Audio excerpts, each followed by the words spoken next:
Patient की hospital में death हो जाती है, इंश्योरेंस कंपनी क्लेम रिजेक्ट कर देती है, हॉस्पिटल बॉडी देने से मना कर देता है, हॉस्पिटल के बाहर मां अपने बच्चे की बॉडी लेने के लिए अपने कंगन लेके खड़ी होती है। सर, आज हॉस्पिटल और प्राइवेट इंश्योरेंस के बीच एक ऐसा नेक्सस बन गया है जो आम इंसान की कमर तोड़ रहा है। सर, दूसरी ओर टीवी पे एड्स देखिए, इंश्योरेंस कंपनी सेलिब्रिटीज से प्रमोशन कराते हैं, मिनट्स में अप्रूवल दिखाते हैं, पॉलिसी साइन करवाते वक्त आप भगवान हो, उसके बाद आप सिर्फ हॉस्पिटल और इंश्योरेंस के बीच की एक टेनिस बॉल हो।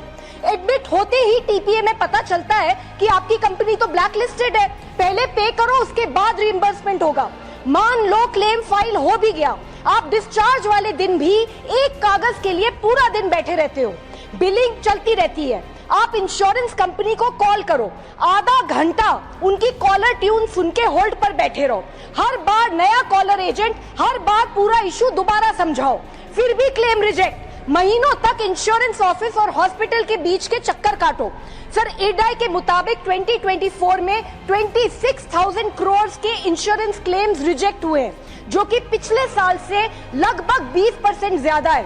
इस वजह से हर साल करोड़ों इंडियंस गरीब हो जाते हैं।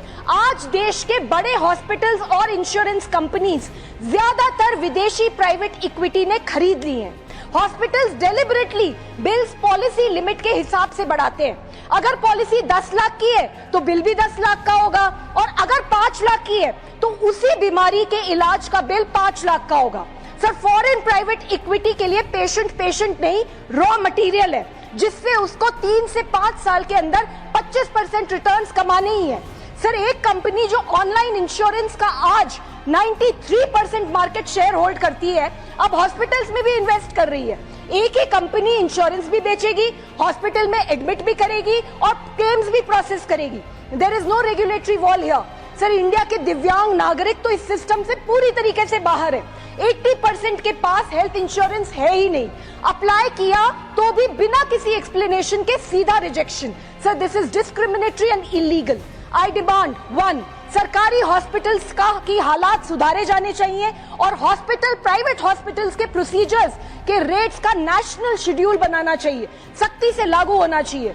2, foreign private equity Indian hospital में 26% से ज्यादा हिस्सा सरकारी परमिशन के बिना ना ले पाए।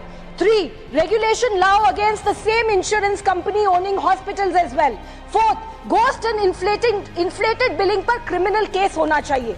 5, दिव्यांग के लिए मैंडेटरी हेल्थ इंश्योरेंस होना चाहिए, उन्हें आयुष्मान भारत में भी जोड़ा जाए।